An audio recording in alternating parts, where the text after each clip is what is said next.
Hello, welcome to Miss Peepers Reading Corner. I'm Katrina, aka Miss Peepers, and this is Mrs. Pickles. That's Mrs. Pickles. I don't know how audible I was when I turned completely away from my microphone. I'm surprised this doesn't happen as often as it, or very often, but I've got a feline visitor today to talk about today's book. So I hope everyone's doing well. Let's talk about books. Today we're going to talk about Murder Your Employer by Rupert Holmes. And I'll just get this out of the way. This is the Rupert Holmes who wrote the Pina Colada song, which is properly titled Escape. So about a guy who tries to cheat on his wife with someone he meets in a classified ad, and turns out that the person in the ad is in fact his wife. So fun stuff, little irreverence there. And definitely a bop. If you like pina coladas, it's hard not to like sway a bit when you hear that song. But anyway, but I will not continue to sing it because I don't want a copyright claim. That would not be great. So instead, we're going to talk about his.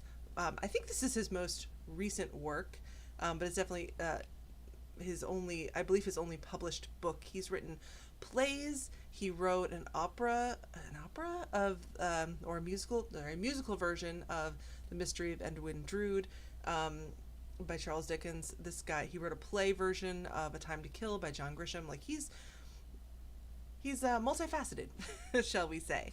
I'm gonna put this down because I already am making one arm tired. And let me actually switch over a little bit. I picked up the wrong scene, so we can put the book here, there for you. So we're going to talk about this book, and I read it for the Amazing Readathon. It was initially supposed to be my my book with a violent word in the title. Are you done, Pickles? Okay. All right. Who knows? She might be back. She's still here. You just can't see her. All right. Bye, Pickles. All right. So I initially was going to read this for the prompt violent word in the title. Murder, of course, is a violent word. That definitely counts. It was a little disturbing to me how many people in the Discord for the Amazing Readathon wanted to clarify that murder is in fact a violent word. Yeah, it is. It is.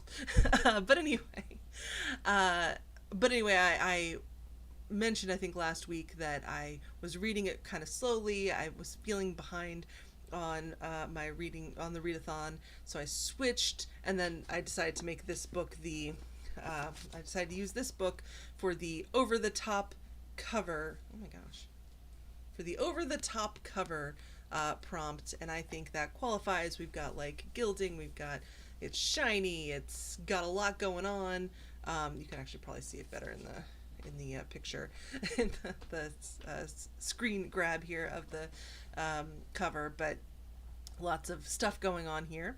And one other thing, also unrelated, before we jump into the story, I moved my camera. We're trying a different camera position today, so let me know if you think this is better, worse, equally fine, or equally horrible, whichever. Let me know. And because I think this might work a little bit better for, I don't know. You tell me. If you have a strong opinion about it, let me know in the comments. All right, Murder Your Employer. What is this book about, other than kind of what is obvious in the title? So it's about, it actually follows three protagonists, a primary protagonist named Cliff, and then we also have Doria and Gemma, who are sort of secondary protagonists in this story.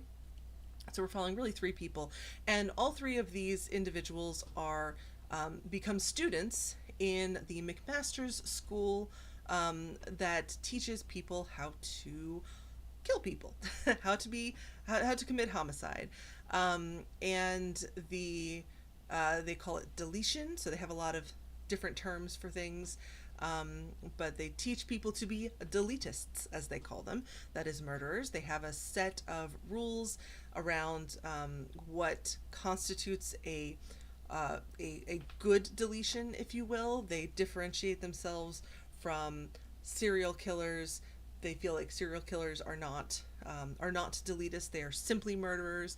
They are not a fan of just killing for the sake of it, but rather for supporting people who have a very clear and good, according to them, reason for removing someone from society, and and that in a way that would and that death has to benefit society in some way, not just benefit the individual, but to benefit more people than just that, and also not do too much harm to other people who would survive. So with that premise, it's basically, so this book is really in two parts. The first part, the first half, is the education portion, where we're following these three characters as they are getting their education in deletion and learning about different ways to delete someone. And then the second half is these three characters going through their thesis, which is essentially the deletion that they have, or the murder that they have entered the school in order to commit. And so we're following these three characters. There's a lot to like about this book for me. There are a couple things that are not to like, and we'll definitely talk about that. I think I mentioned in my video last week that I had heard that there was a portion of this book that people found problematic, found challenging. I did find that scene. I know exactly what people are talking about now. It's towards the end. I will talk about that in some detail because I think objections to that scene are valid, but I think there's some nuance to it, and I want to discuss that. But in order to do so, it's going to require a little bit of spoilers. So when we get to that point, I will put up a spoiler banner. But speaking of banners, this book does have content warnings. Probably not surprisingly, because it's about killing people, so obviously murder is on that list. But this book is also set in the 1950s, and so comes, even though it was written a couple of years ago, or published a couple of years ago, and so we will see in this book misogyny, racism, homophobia, and transphobia. Murder, obviously, that's right on the cover, and then also suicide. And so those topics are discussed throughout the book. The book itself is somewhat irreverent. I don't think, except for the one scene that we'll talk about later, the rest of the book, I think, is not disrespectful per se in those spheres. But I do think that not every reader will like the flippant tone of the book. Not flippant about racism and misogyny, more so telling that scene, telling some of those scenes in a satirical, or in some cases semi-humorous way. It's really hard to describe, and I apologize. So what I would say is, for all of these topics that are listed, oh my gosh, listed here, listed here, my camera does not mirror my image, and so it throws me off, because I'm pointing this way, and yet it's over there. Anyway, so just be aware going into the book that these topics are in there. They are discussed, and there are characters who express these views, that express misogynist views, racist views, transphobic views, etc. So just be aware of that going in. Yeah.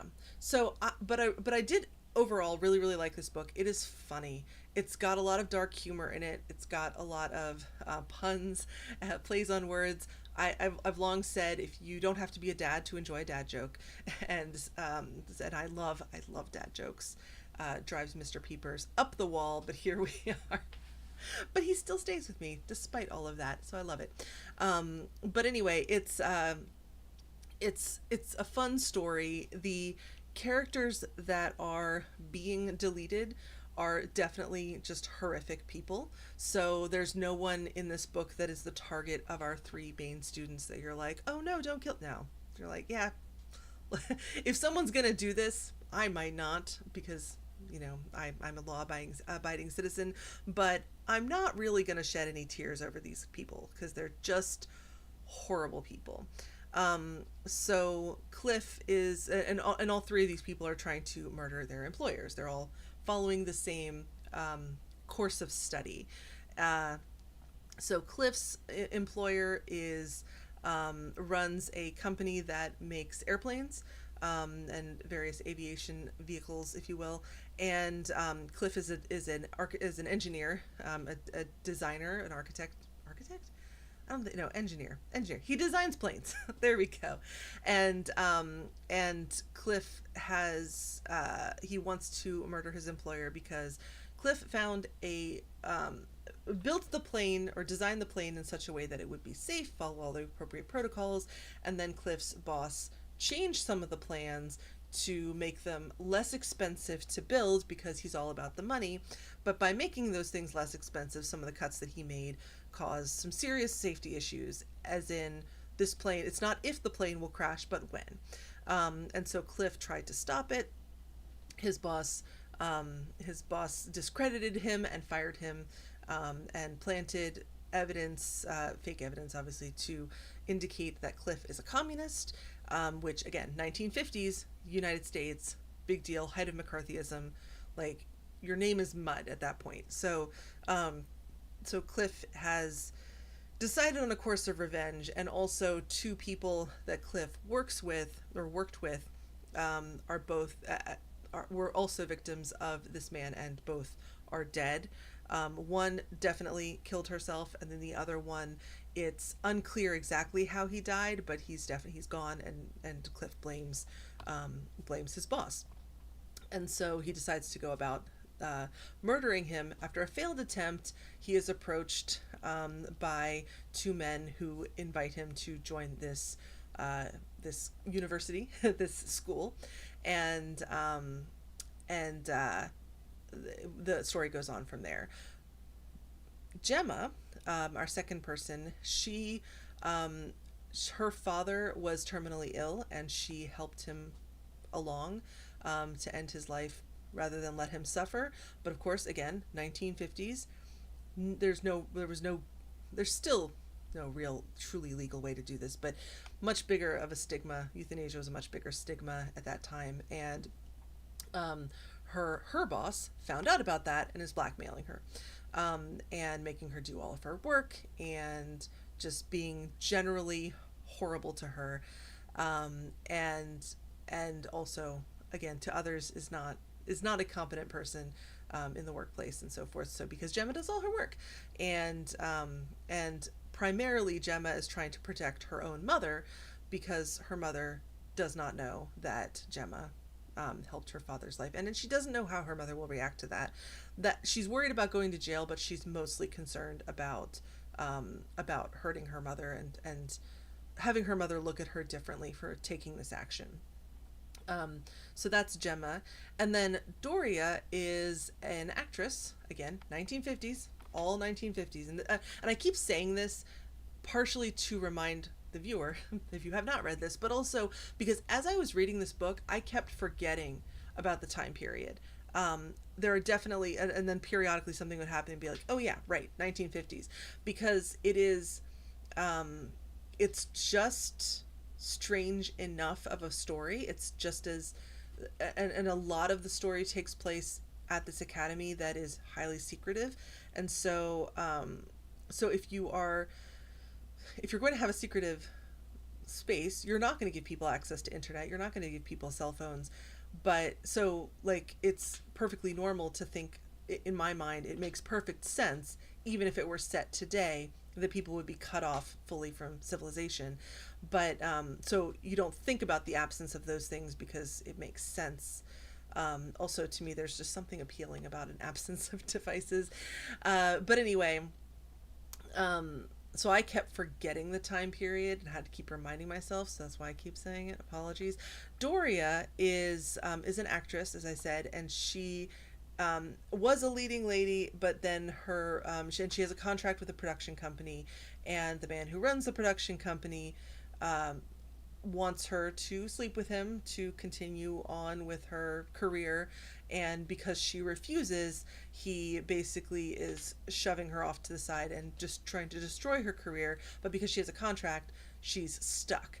And so she's stuck between this choice of either giving this man what he wants, this odious, horrible man, or just her career going straight down the toilet. So she decides she's going to finish this man off so that she can be free and set her career off on a positive, a more positive path, and like get her trajectory back. So these are our three protagonists. And as you can imagine, as I've described, the three people that they are trying to delete are really quite horrible. And but the whole story is told in kind of an upbeat, lighthearted way, and there's a lot of deadpan satire in the way that the book, the way the story is told, the way the book is described, the story is described, the way the characters are described, the way their actions are described. And the staff at McMaster's Academy, the teachers, are a lot of fun. They're everybody who works at McMaster's has once themselves killed someone, so they all have experience, and are teaching things that they know. And so it's just it's a it's a fun story. It's a bit of a romp, and yeah, in half of it in an academic setting. So if that appeals to you, I definitely recommend this book. But we need to talk about the scene, the scene when somebody says, "Oh, that book, it was good until," and the only way that I can think to do this is to spoil it, because the scene is like way at the end of the book. It's one of the killings. So I'm going to put up a spoiler banner, and I'm going to say, if you do not want spoilers, I totally understand. You can hop off here and come back. You can wait until this banner is gone, and join then. Fast forward, mute, whatever you want to do. But I'm gonna talk about this scene. So that was your warning. That's your last warning. All right. So Doria, she's killing this man, and one of the things that the students at McMaster's learn is that if the police are investigating a murder, they are, as humans, less likely to put in a lot of effort if the person is distasteful to them, and more likely to put in a lot of effort if this person seems like an innocent victim, which we'd like to believe is not true, but law enforcement are humans too, even the most ethical, even the best amongst them, and not, of course, not everybody in law enforcement is the best amongst them. So, and again, 1950s, so it was a little bit of a different it was a different time. So Doria decides that the best she's come up with this plan to murder this man, Leon is his name, to murder Leon in such a way that that he is entirely discredited, that he is disgraced. So knowing that he is a womanizer, he wants she uses her abilities and things that she's learned at McMaster's. She disguises herself. She disguises herself as a different sort of woman. So one of the roles that she wants, he's saying, "Oh, you're not a good enough actress. You can't do this role. You're just not good at this role." And it's like this sort of seductress type character in this movie. And so she decides to basically play that character. So she goes out, she pretends to be a hitchhiker. She's where she knows he's going to be driving. She like learns his schedule, figures out when he's going to be alone. And she hitchhikes. She sticks her thumb out. He picks her up, and they go back. He does not recognize her. So she's giving him opportunities to redeem himself, because that's one of the things they teach you. Have you given them an opportunity to change their ways? So she goes back to his home. He's hitting on her in a very real way. He's offering her a screen test and audition in exchange for, sex, and so she's behaving like this character. And he talks about the specific role that he thinks that she'd be great for. He'd be great for this role. So they're getting down to it, and she starts taking off her disguise, and then eventually, of course, he realizes that it's her, and then she murders him. The part that is challenging, that is the part that is offensive to people, and I 100% agree that this is offensive. Again, we're going to talk about the nuance. Is that she, before that, she's gotten she plants upon him the disguise. So she's got an outfit that's a little bit larger than her, that she's got layers, making this like larger outfit. She's got a pair of underwear that has a man's semen in it, which she gets from a gay bar, glory hole. So she's dedicated to this. And so when the police show up, and she sets the scene so that when the police show up, it looks like was with a man dressed as a woman, whether a whether a trans woman or a drag queen, doesn't matter. Regardless, he's with they believe that he has had this is the relationship, and it went wrong, and then the lover killed him. And so the thing that upsets people, the thing that is upsetting about this scene, is the police officer's reaction, which is what Doria wanted, for him to say, oh God, like one of those. And they don't put any effort into finding the killer. Like, they don't want anything to do with this. It's too scandalous, and so they're basically like, well, dude's dead, oh well. He kind of sucked, we're not gonna put any effort into this. Which is historically accurate, unfortunately. At that time, that would have been a likely response, unfortunately, by law enforcement, if that were the implication of the scene. And of course, there was a lot of transphobia, there was a lot of homophobia at that time. I think what would have made this scene, what makes this scene challenging in this book, and also what would have made this scene better. So what makes the scene challenging is that it's unclear from reading the book what the author's feelings are on this topic. I cannot tell, and I did a little bit of internet searching as well. I cannot tell whether Rupert Holmes is transphobic or homophobic or not.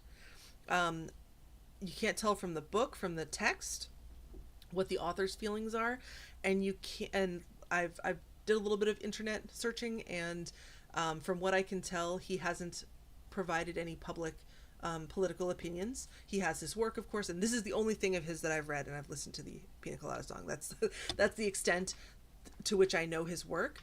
So it's not clear in that. And I think, and there are two actually gay characters in this book. They're both minor characters. They each only have one scene, and they're both there. Both of those characters are in the book for the sake of representing another character, or showcasing another character. So there is the bartender at the gay club where Doria goes to collect her sample, if you will, in the bathroom, and she doesn't even see the other man because, again, it's glory hole. And then the other character is someone that Cliff's boss is blackmailing. And so it's that, like, this other man who is Cliff's replacement at the company notices the problems in the plans for the plane, brings it up, and the boss is like, well, you could tell people, but then I would have to tell people that you're living with a man, also a black man, so like there's the element of racism in there. So, and the guy is like, oh, well, okay, I won't say anything. So basically we have these two very, very minor gay characters, queer characters, and that's it. And then there's this scene at the end. So if there had been, and it wouldn't even have to be a main character, if there had been a significant queer character who was presented in a positive light, maybe one of the teachers at the academy, or a friend, or someone else in this universe, then I think that scene at the end would have hit differently. If there had been any kind of, I guess, thought process from Doria, even, of, well, I'm gonna do this because I know this will be the result, but Maybe she feels a little bit bad about it, or maybe she goes to the club and she's like, oh, these are like, she goes to this gay bar and like, oh, these are ordinary people. I kind of hate doing this, but I've got my plan. I'm moving forward. Anything indicating that the author did not does not agree, and you can't tell whether he agrees or disagrees. That's the thing. Like, he's like, the author is completely like blank on this subject, and I think that's, to me, the most troubling thing. Because if it were overtly, like, if you read this book and you were like, oh yes, the author is transphobic and that's why this scene is in here, it would be much easier for me to say, nope, this whole book, chuck it in the bin. But that's not there. And then on the flip side, if there were something in there indicating that the author does not feel that this detective's response is the right one, even though it's the convenient one for Doria, then again, I might be like, oh well, okay, this is fine then. We're not worried about this. And I think other readers possibly would have felt similarly. Obviously, I can't speak for anyone but myself, but that's the feeling that I get. So that is, so that's the problem with the scene. And like, I think there are a lot of ways to think about how a book is, how an author's voice appears within a book. And I don't think that any kind of art, whether it's writing or music or anything, I don't think any kind of art is entirely agnostic of its creator and entirely separate from its creator. But Rupert Holmes did a pretty good job of just like not really being present in this book. And so I cannot tell. I really don't know. I don't know how he feels about this at all. And so, like, if this were in a J.K. Rowling novel, we'd be like, oh yeah, she's just a bitch. But like, but we just don't know. We just don't know. And so that leaves me with this kind of weird feeling about this book. And there is going to be a sequel to it that has not come out yet. I don't know when it's supposed to, but there's going to be a sequel to this called Murder Your Mate. And again, I don't know if I should read it. I don't know if it's worth even trying. And it's a tough spot to be in, because part of me wants to maybe read that and see, all right, is this a prevailing theme? Do I give this author another chance? I don't know. I'm curious for those of you who have read this, what your thoughts are. The scene is really close to the end of the book because it's Doria's final thesis.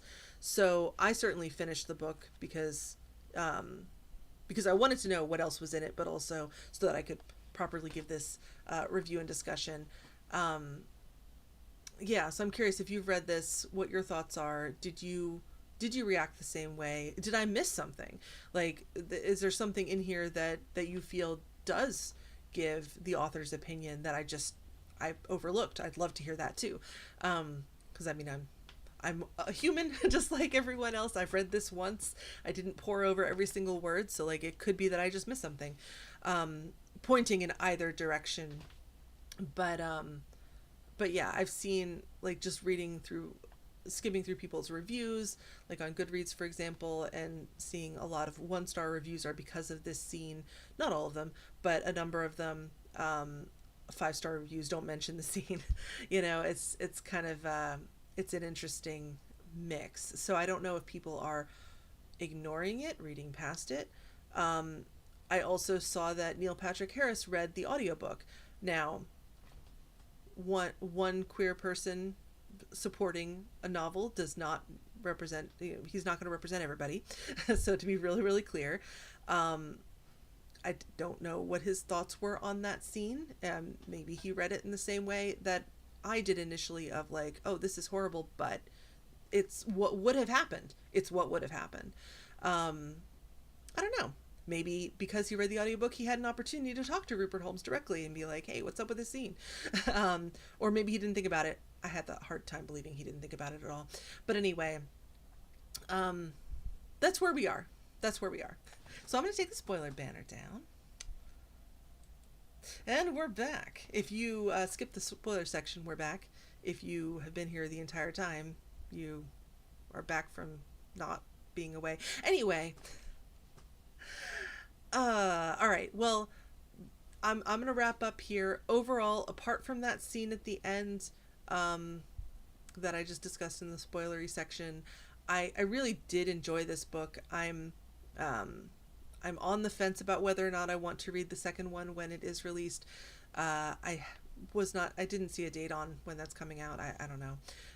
But there's a sequel in the works called Murder Your Mate, in the same world that apparently will, any of the characters that survived the end of this book are going to be in the second one. I'm curious your thoughts if you've read this. Definitely let me know in the comments what you think. If you are familiar with Rupert Holmes' other work, his plays, his musical, and music, and let me know what your thoughts are on him, and if you've seen any of his politics. From what I can tell, he's not public with that at all. But if you know anything about him that I don't, let me know, which is probably a lot of things. So anyway, I hope you're having a great week, and that you are enjoying what you're reading. I'm again behind in the Amazing Readathon, just like I was last week. That doesn't surprise me a whole lot because work weeks don't have a lot of reading time in them. Although next Thursday is Juneteenth, so I'm going to spend some time on Juneteenth reading, because my office is closed. So yay! But anyway, I am reading. Oh my goodness, Jurassic Park by Michael Crichton, for the comfort read prompt. This is definitely a comfort read, but I'm reading it again slowly, because I don't have as much reading time during the work week. But this is a comfort read for me because it's one that I read many, many times when I was younger. I loved this book. I still love this book. I love the movie, the whole franchise. It's great stuff. So for me, this is very comforting, even though it is a scary book. It is at times kind of gross, and it is at times a little bit disturbing, but it's still such a great book for me. So I'm excited. But yeah, let me know, have you read this book, and what you thought of it if you have. And either way, keep reading. Whatever you do, keep reading, and I'll see you in the next one.